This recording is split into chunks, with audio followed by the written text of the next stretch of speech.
예, 감사합니다. 참, 우리가 받은 이 복음,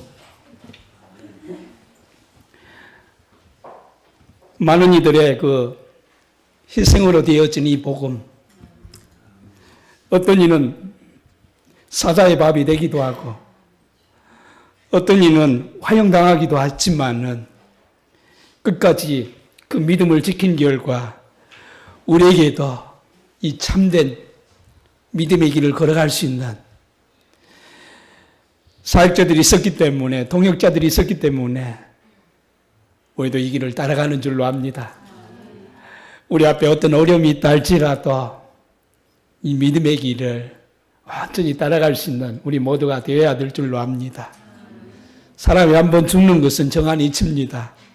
그러나 그 후에는 선악간에 하나님의 상급이 있고 심판이 있을 줄로 압니다. 우리는 이 상급의 자리에 들어갈 수 있는 우리 모두가 되기를 간절히 소망합니다. 예, 오늘 하나님 말씀 느헤미야서, 구약성경 느헤미야, 제가 가지고 있는 성경 727페이지입니다. 느헤미야 1장 3절에서 11절 말씀. 구약성경 느헤미야 1장 3절에서 11절 말씀 봉독해 드리도록 하겠습니다. 그들이 내게 이르되 사로잡힘을 면하고 남아있는 자들이 그 지방 거기에서 큰 환난을 당하고 능욕을 받으며 예루살렘 성은 허물어지고 성문들은 불탔다 하는지라.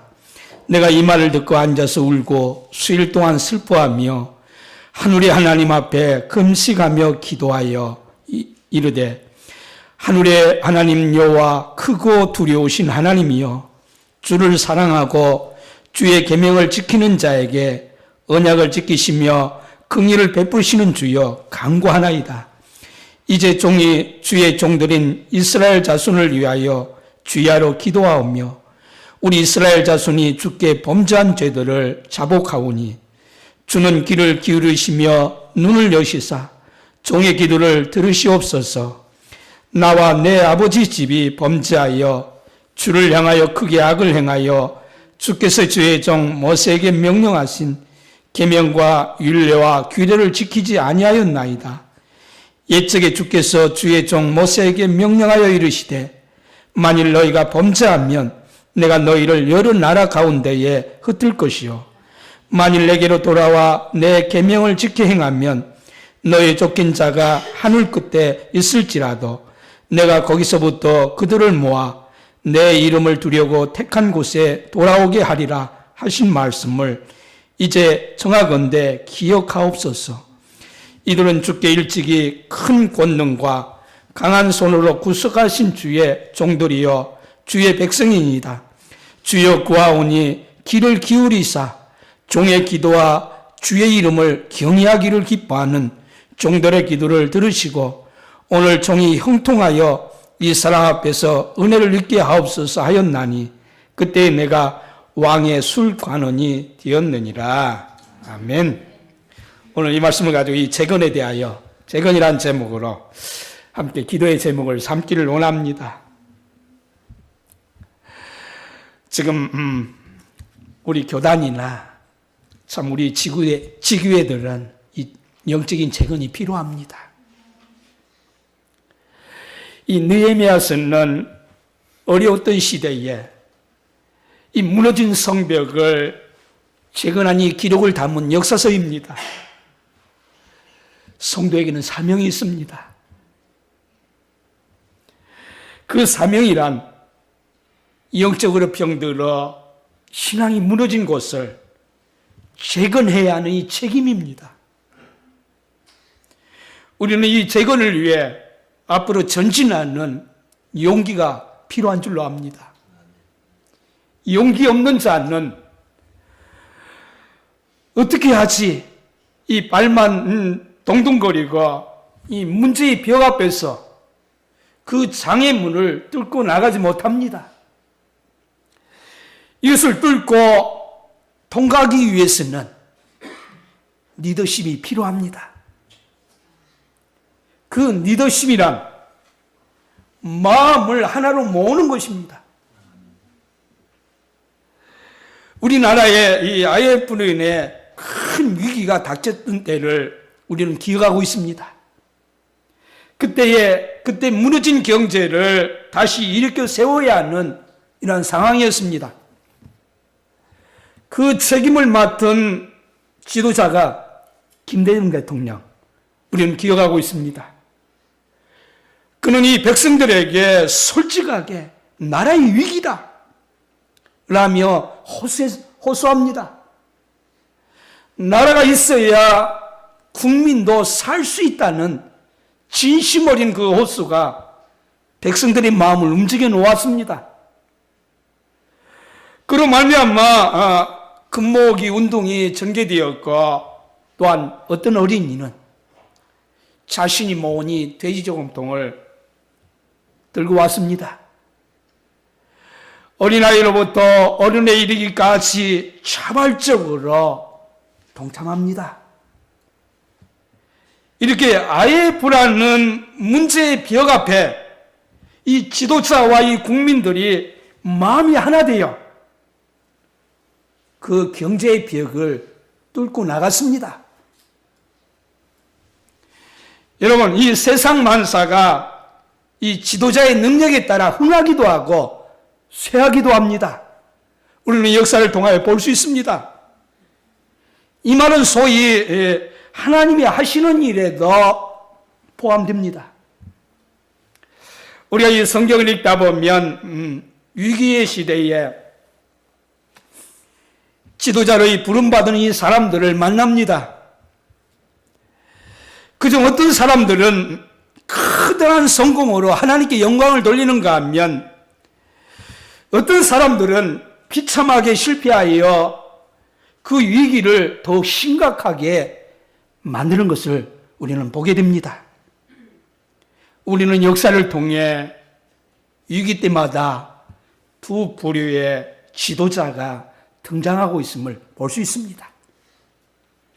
첫 번째 부류는 어떤 문제가 생기면 그것을 해결하려 하지 않고 덮어두려는 낙천주의자. 그는 겉으로 드러난 이 잘못만 얼른 덮어버리고 주위에 있는 사람들을 안심시킵니다. 때가 되면 잘 해결될 거야. 조금만 있으면 모든 일들이 잘 수습이 되고 시간이 해결할 거야, 이렇게 생각합니다. 그러나 에레미야는 이런 지도자들에게 에레미야 8장 11절에 대변해주고 있는데, 그들이 내 백성의 상처를 가볍게 여기면서 말하기를 평강하다 하나 평강이 없도다. 평강이 왜 없는지, 마음에 왜 기쁨이 없는지 영적인 지도자는 그것을 말해 주어야 합니다. 그래야 평강을 얻을 수 있지 않겠습니까? 우리는 평강이 없는데도 당신이 때가 되면 평강할 것이다, 이러한 자가 되지 말아야 될 줄로 압니다. 당신의 그 잘못된 것을 버리지 아니하면 평강은 없습니다. 가정에서도 교회에서도 어떤 문제를 덮어두면 나중에 그것이 골마터져 더 큰 문제가 생기는 것을 우리는 보게 됩니다.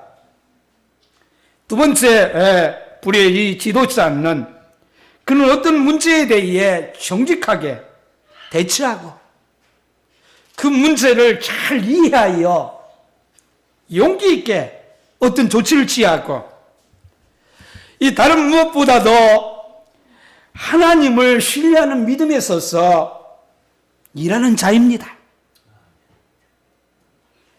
이러한 지도자는 적이 생기는 것을 두려워하지 아니합니다.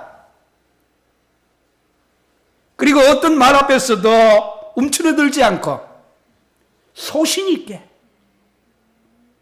나가는, 그것은 하나님의 사람이기 때문입니다. 우리는 소신 있는 사람이 되어야 될 줄로 압니다. 내 가정을 재건하기를 원하십니까?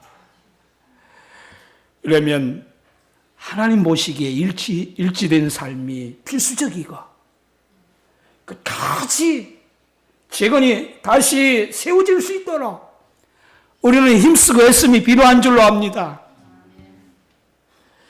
느헤미야가 이 소신 있게 나간 이러한 지도자입니다.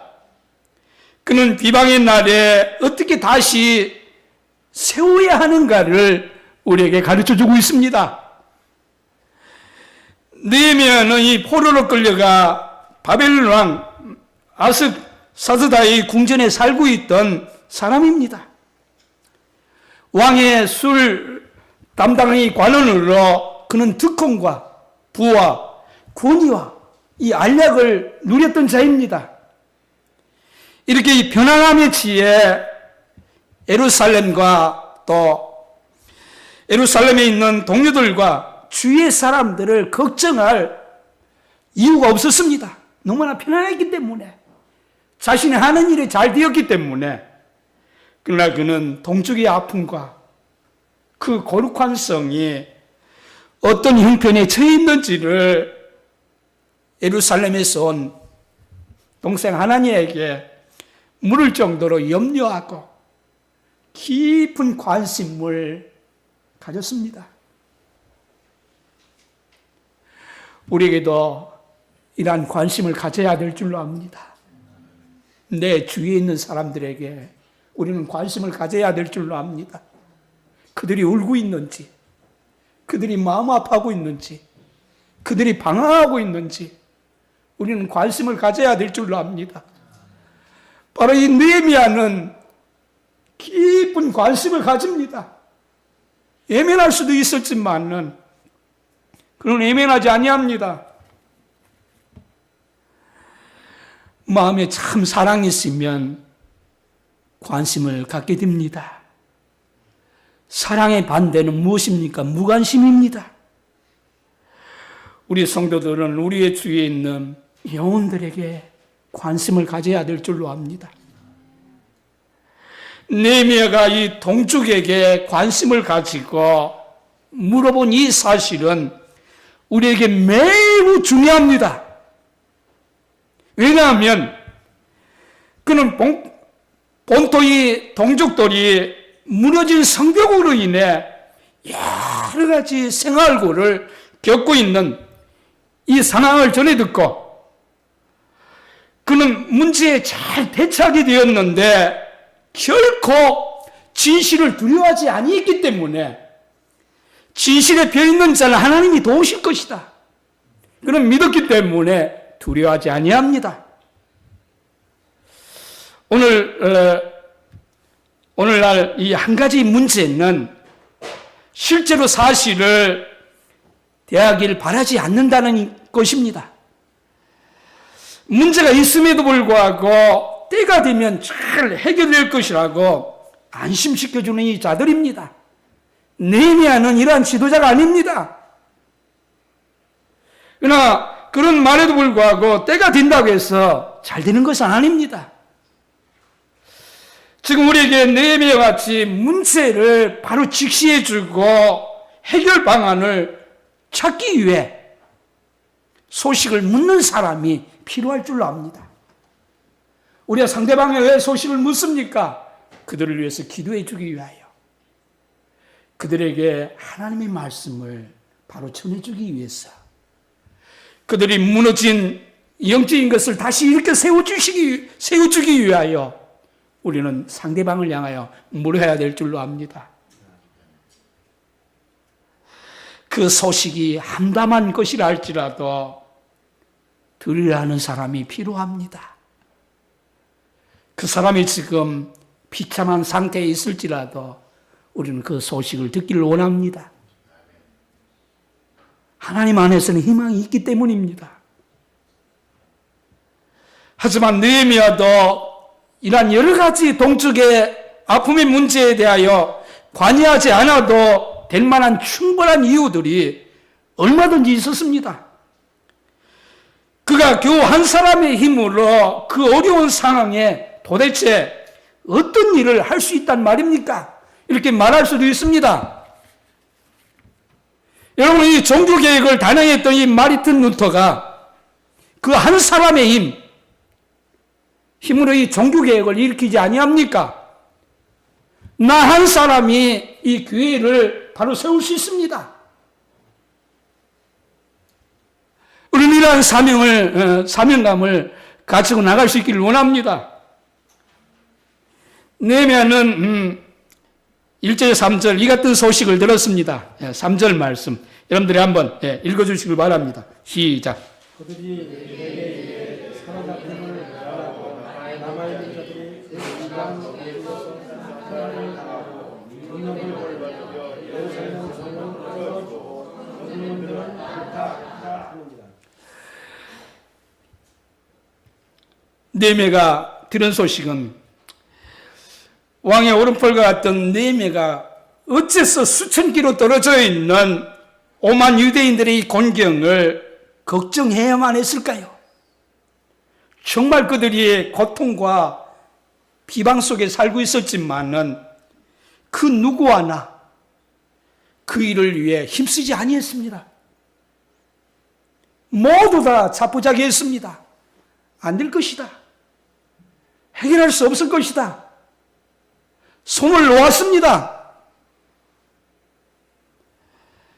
그리고 더욱이 그 도시가 150여 년 전에 파괴되었던 것이 그의 잘못이 아닙니다. 그의 조상들의 죄로 인해 하나님의 심판에 이 예루살렘에 임한 것입니다.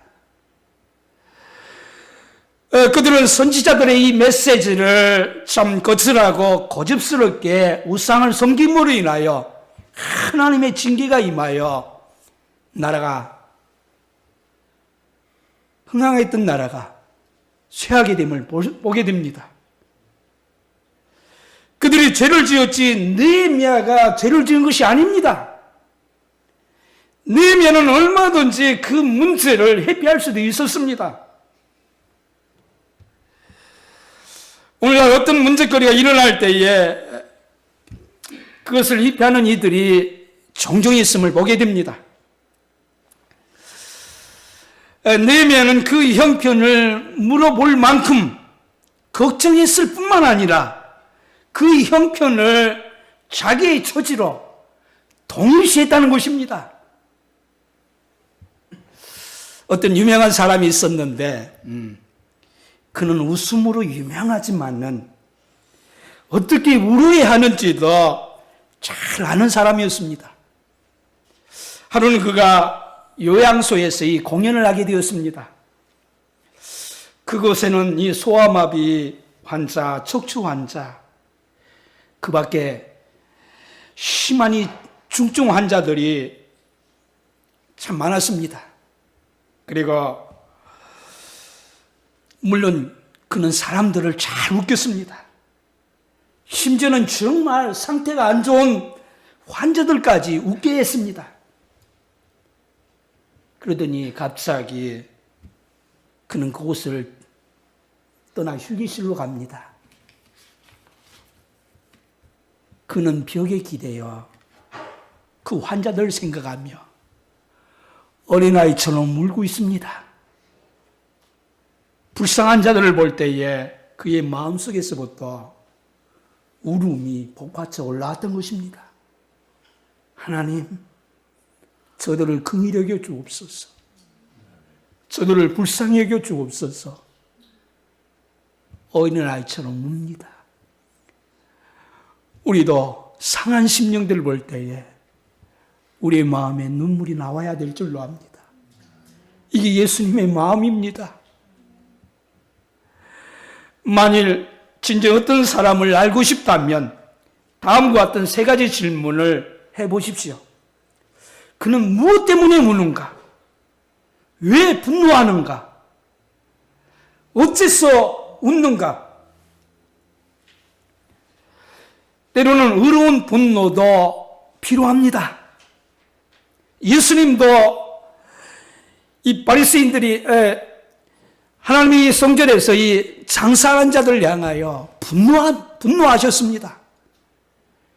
이렇게 의로운 분노도 참 필요합니다. 그러나 그 마음에 사랑이 없는 분노는 하나님의 의를 이루지 못합니다. 그래서 이 사랑과 공의가 함께할 때에 하나님의 의가 나타날 줄로 압니다. 분내는 것은 상한 마음입니다.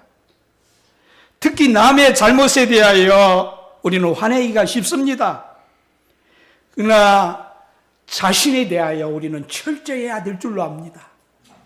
나 자신에 대하여 엄격하고 내가 잘못하는 것에 대하여 내가 분내야 합니다. 먼저 상대방을 향하여 분내기보다 나 자신을 향하여 먼저 우리는 가슴을 쳐야 합니다. 어째서 느헤미야가 울고 있는지 우리가 생각해 보기를 원합니다. 그 조상의 성읍이 황폐했기 때문일 수도 있지만은 그것보다 더 큰 원인은 바로 그 조상의 하나님의 이름이 비방받고 있기 때문입니다. 이 사실을 느헤미야는 가슴 아파하며 복받쳐 울 수밖에 없었습니다. 느헤미야는 하나님의 영광에 관심이 있어 그는 슬퍼 울었습니다. 우리는 하나님의 영광이 가려워졌을 때에 느헤미야처럼 슬퍼 울어야 될 줄로 압니다. 그는 금식하며 기도하며 울기 시작합니다. 그가 어찌나 심하게 예루살렘의 형편을 안타깝게 여겼던지 그의 얼굴에 근심이 가득하였고 왕까지도 그 얼굴에 수심을 보게 됩니다. 만일 지도자가 죄를 범하거나 아니면 그 사역이 타락했을 때에 과연 얼마나 많은 사람들이 그 사역자들을 위하여 하나님 내가 이 사역자를 위하여 기도하지 못한 나의 잘못을 용서하옵소서, 내가 그 사역자에게 힘을 내라고 하나님의 말씀을 권고해 주지 못한 나의 허물입니다. 그 지도를 향하여 먼저 돌을 던지기 전에 그 지도자의 어떤 허물을 들춰내기 전에 내가 그 지도를 향하여 참 사랑했는가, 참 품었는가, 우리는 이 부분도 또 먼저 살펴야 될 줄로 압니다.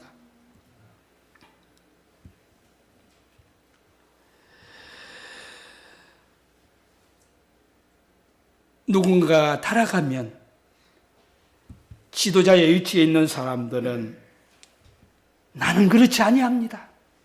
변명하기 바쁩니다. 그러나 이 공동 책임을 느끼는 참 지도자가 필요합니다. 느헤미야는 그 부끄러움과 고통을 동일시했을 뿐만 아니라 그 조상의 죄까지도 그렇게 여겼습니다. 그는 죽게 기도하기를 느헤미야 1장 6절에서 7절 말씀, 여러분들 한번 읽어주시기 바랍니다. 이제 주님 주의 종들인 이스라엘 자손을 가지고 주야로 기도하오며 이미 이스라엘 자손이 주의 완전한 죄를 자복하오니 주를 이루시고 눈을 여시사 주의 그를 지으시옵소서. 마을의 아버지들이 위조하여 주를 향하여 크게 하느니라.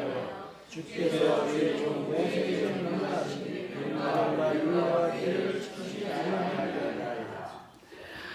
참 우리는 이 말씀을 통하여 참 은혜받지 아니할 수 없습니다. 조상들의 느헤미야는 조상들에게 모든 책임을 돌리지 않고 우리가 나와 나의 아버지 집이 범죄했다 이렇게 고백합니다. 느헤미야는 기도하지 못한 자신의 부족을 느끼며 국가의 죄를 자신이 끌어안고 하나님 앞에 회개합니다. 이것이 느헤미야의 위대한 점이고 우리가 이 느헤미야를 통하여 배워야 될 줄로 압니다. 모든 책임을 다른 사람에게 떠넘기지 않고 자신에게 돌리고 있는 이 성숙한 사람 느헤미야를 우리는 본받아야 될 줄로 압니다. 이 느헤미야는 하나님 앞에 자신을 드리며 백성을 위해 중재하는 자리로 들어가 무릎을 꿇고 기도합니다. 이 느헤미야는 또한 이렇게 기도의 사람, 참 성품이 아름답고 하나님 보시기에 아름다울 수 있도록 그가 참 준비했음을 볼 수 있는데, 그리고 하나님께서 그게 실무에 뛰어난 실력가로 또한 만들었습니다. 이렇게 실무에 뛰어났던 것은 기도의 사람이었기 때문입니다.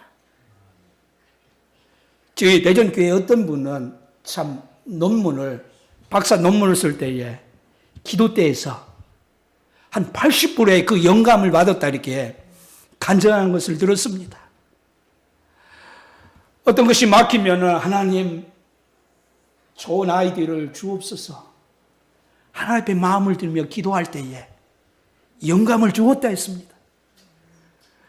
그리고 서울에 있는 어떤 사업가 되시는 분은 꼭 사업을 할 적마다 하나님 앞에 기도할 때 하나님께서 영감을 주시고 이 물건 사라, 그러면 흥할 것이다, 사람들이 당신 그 물건 사면 망합니다, 하나님 그 물건 사라. 기도 때에서 이 영감을 받는 것을 볼 수 있습니다. 오늘 이 젊은 이 청년들에게 기도 때에서 도전하기를 원합니다. 참 느헤미야는 이렇게 뛰어난 신문을 할 수 있었던 것은 전적인 하나님의 은혜였고 바로 기도의 은혜인 줄로 압니다. 이 느헤미야 1장 5절에서 11절은 위대한 지도자의 모습이 담겨져 있는데, 가히 우리의 기도의 모범을 삼아도 될 만큼 되는데, 그 기도에는 우리가 기본적으로 구해야 할 것들이 포함되어 있음을 볼 수 있습니다. 이 느헤미야는 언약을 지키시고 자비를 베푸시는 주여라고 하나님 앞에 간구합니다.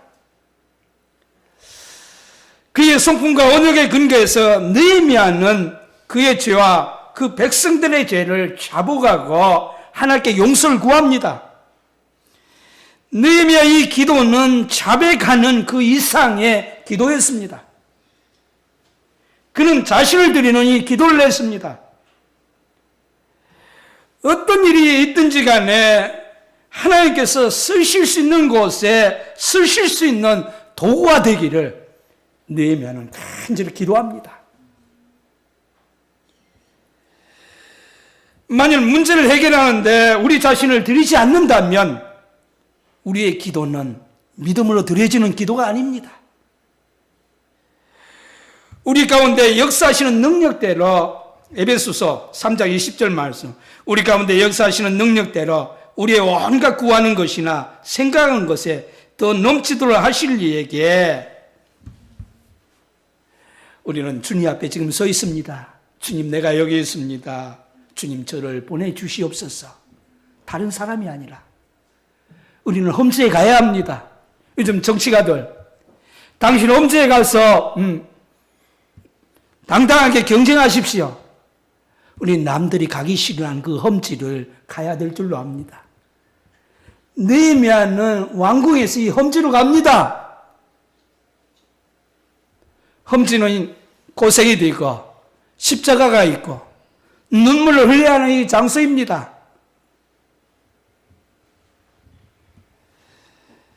느헤미야는 문제에 관여하여서 그는 묻고 또 주저앉아 울고 무릎을 꿇고 기도했으며 이제는 일어나서 그는 일했음을 볼 수 있습니다. 그는 상한 마음을 가진 자였습니다. 믿음의 기도와 함께 바쁘게 일하는 사람이었습니다. 그러게 그는 비방의 날에 다시 설 수 있었습니다. 때로 우리는 느헤미야가 이 일에 관여하기 위해 얼마나 많은 대가를 치렀는지 성경을 통하여 우리는 볼 수 있습니다. 그는 궁전의 호화스러움을 버리고 예루살렘의 폐허와 위험을 선택합니다. 그는 명예와 안위를 벗어던지고 조롱과 수고를 감수합니다. 여러분들 52일 만에 느헤미야는 흙더미를 치우고 성벽을 재건했는데 예루살렘이 성문을 복원했습니다. 그는 대적들이 일어나서 도저히 할 수 없을 것이다 이렇게 비방합니다. 주위 있는 사람이 당신은 어림도 없을 것이다. 중도에서 포기할 것이다. 많은 비방이 있었고 많은 해방이 있었지만은 느헤미야는 그 성을 회복합니다.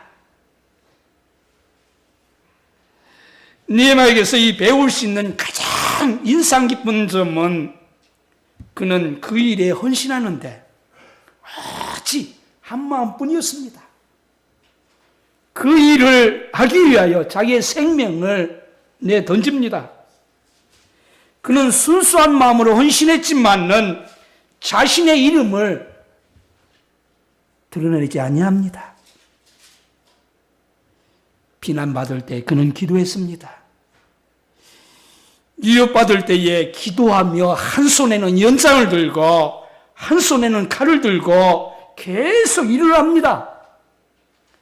적이 협상하자고 유인할 때면 그는 이렇게 대답합니다. 느헤미야서 6장 3절 말씀.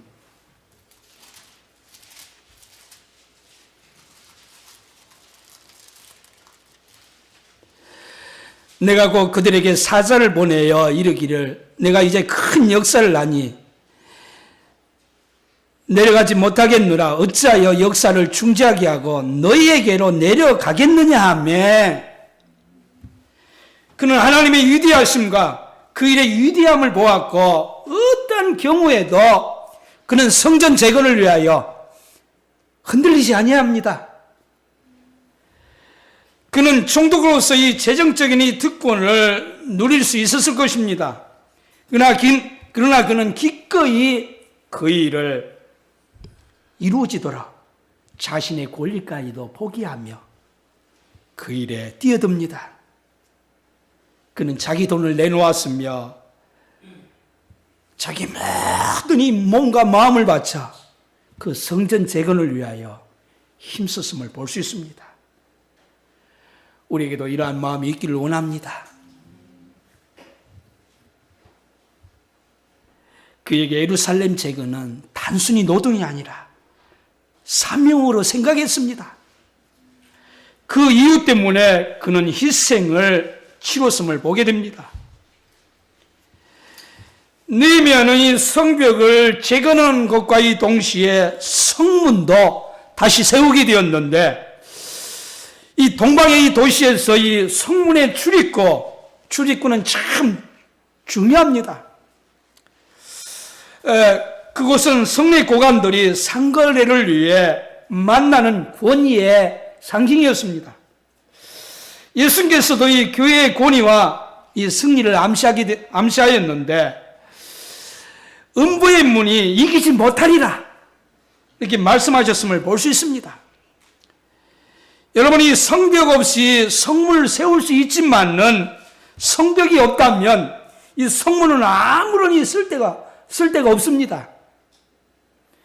만일 성문이 약하다면 성벽이 제 아무리 굳센들 무슨 소용이 있겠습니까?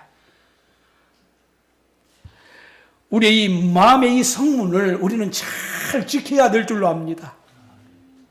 우리 마음에 있는 이 아름다운 이 성전이 마음의 이 성전이 잘 보존되기 위해서는 원수는 여러 가지 우리에게 유혹을 합니다. 주위에 있는 사람을 통하여, 물질을 통하여 우리에게 유혹합니다. 우리는 이 마음의 이 성문을 잘 지켜야 될 줄로 압니다. 원수의 모든 이 세력을 성문에서 차단하지 아니하면 이 마음의 성전이 무너지는 것은 한순간일 수도 있습니다. 예수님의 이 제자 가룟 유다, 마귀가 예수님 팔려는 생각을 넣어주었을 때에 그는 성문을 지켜야 했습니다. 원수의 생각을 차단해야 했습니다. 그러나 그는 성문을 원수가 마음의 성전에 침투하도록 활짝 열어놨습니다. 그는 돈과 타협하게 되었을 때 마음의 성전이 무너지게 되고 나중에는 자살하여 최후를 맞이하지 아니했습니까? 우리 마음의 성문을 잘 지키기를 바랍니다.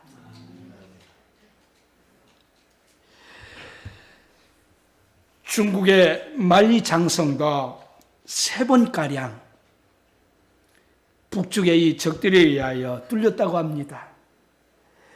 그때마다 이 성문을 지키는 경비는 뇌물에 매수되었다고 합니다. 교회는 반드시 튼튼한 문과 함께 충실한 문지기가 필요합니다. 우리 한 사람 한 사람이 성문의 문지기입니다. 이 교회에 세상의 것이 침투하지 못하도록 우리는 성문을 잘 지켜야 될 줄로 압니다.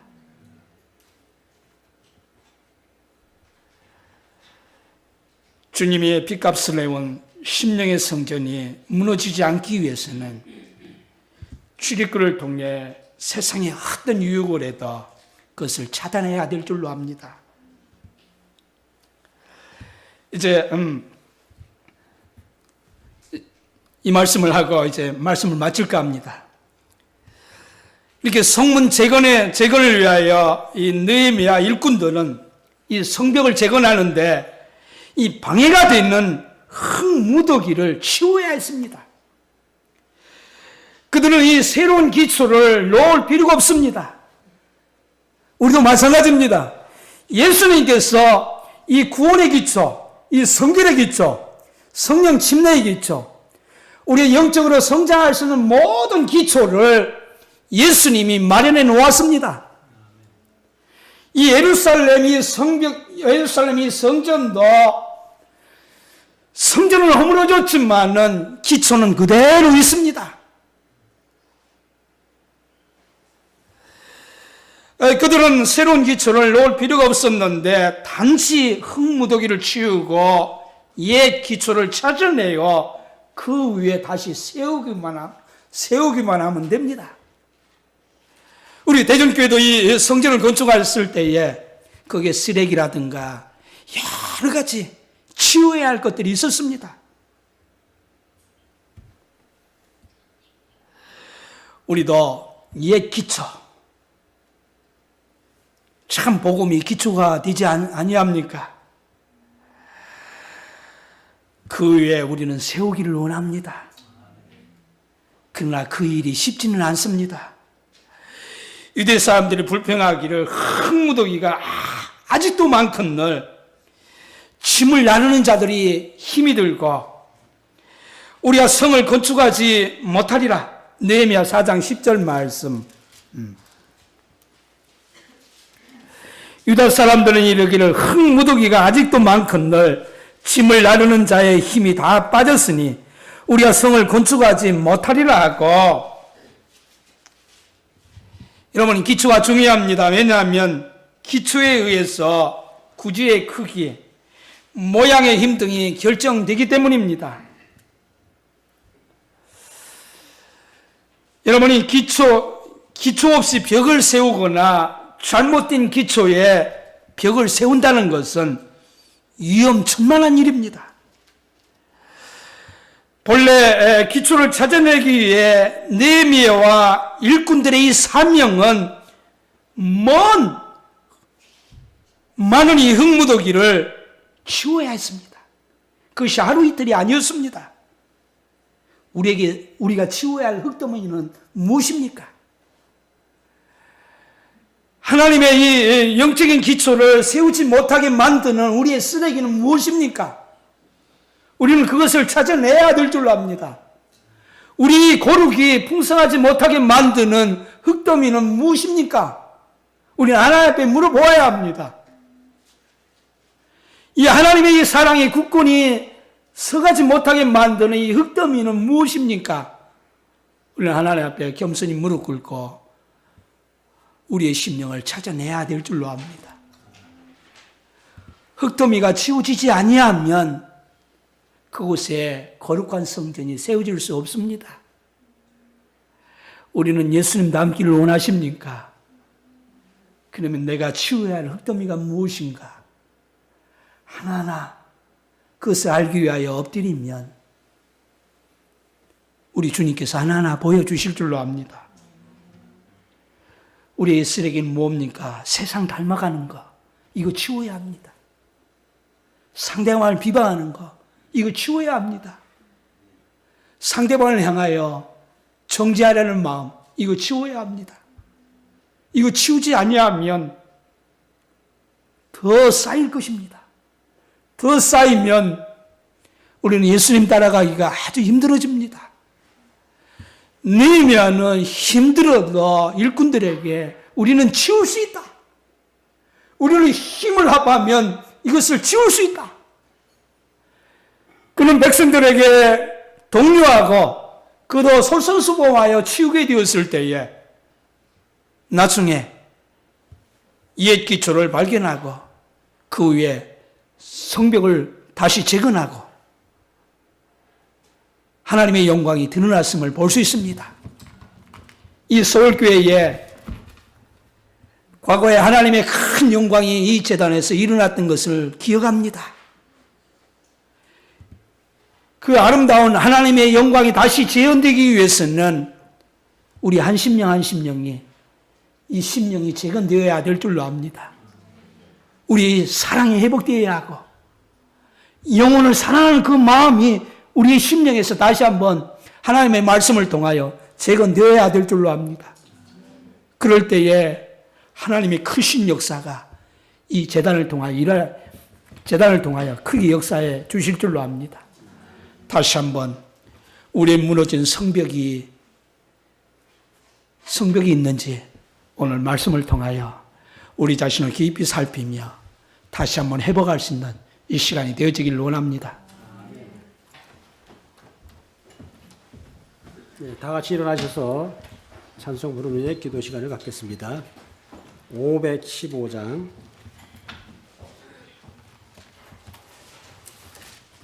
515장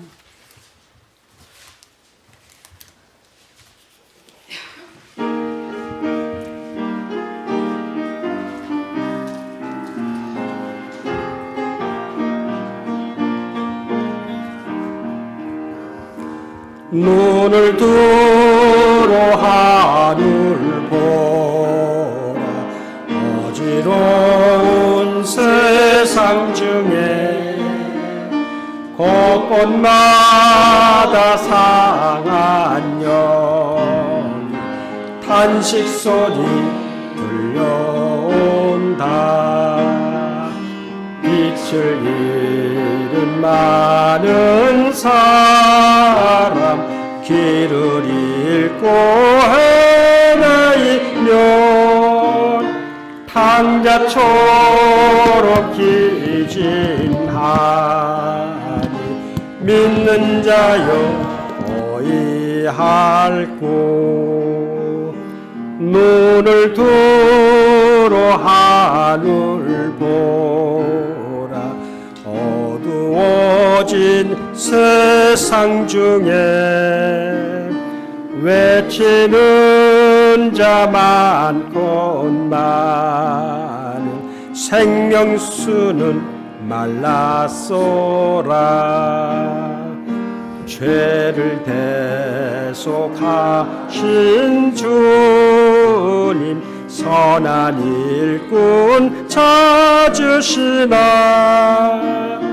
대답할 리 어디 있나 믿는 자여 어이할꼬 눈을 들어 하늘 보라 살아계신 주 하나님 약한 자를 부르시어 하늘 뜻을 전하셨다 생명수는 홀로 예수 처음이요 나중이라. 주님 너를 부르신다. 믿는 자요 어이할고. 눈을 들어 하늘 보라. 다시 사신 그리스도 만 백성을 사랑하사 오래 참고 기다리네. 인내하신 우리 구주 그의 심판하시는 날 곧 가까이 임하는데 믿는 자요 어이할고. 은혜와 사랑이 한량없으신 하나님 아버지, 죽어가는 심령들을 하루를 천년같이 천년을 하루같이 기다려주시는 아버지 하나님의 사랑을, 아버지 하나님, 저희들 방황하는 심령들, 우리 하나님을 알지 못하고 깨달지 못하고 하나님 이 어둠캄캄한 곳에서 방황하는 영혼들을 하나님 긍휼히 여겨 주옵소서. 먼저 믿는 저희들이 하나님, 우리 하나님 앞에 온전히 바로 설 수 있도록 성령 하나님 도와주시옵소서. 우리 하나님께 가까이 오는 자를 더 가까이 해주신다고 하셨습니다. 하나님이여 저희들의 부족함을 용서하여 주시고 우리 하나님 앞에 느헤미야와 같이 눈물로 가족들을 위하여 호소할 수 있는 귀한 밤이 되도록 도와주시옵소서. 사랑하시는 하나님 아버지, 이 밤이 하나님 저희들에게 어떠한 일이 되어질지는 알지 못하오나 우리 하나님 앞에 기도하는 심령이 되도록 성령 하나님 도와주실 간절히 원하오면 거룩하신 예수님의 이름 받들어 기도하옵나이다. 아멘.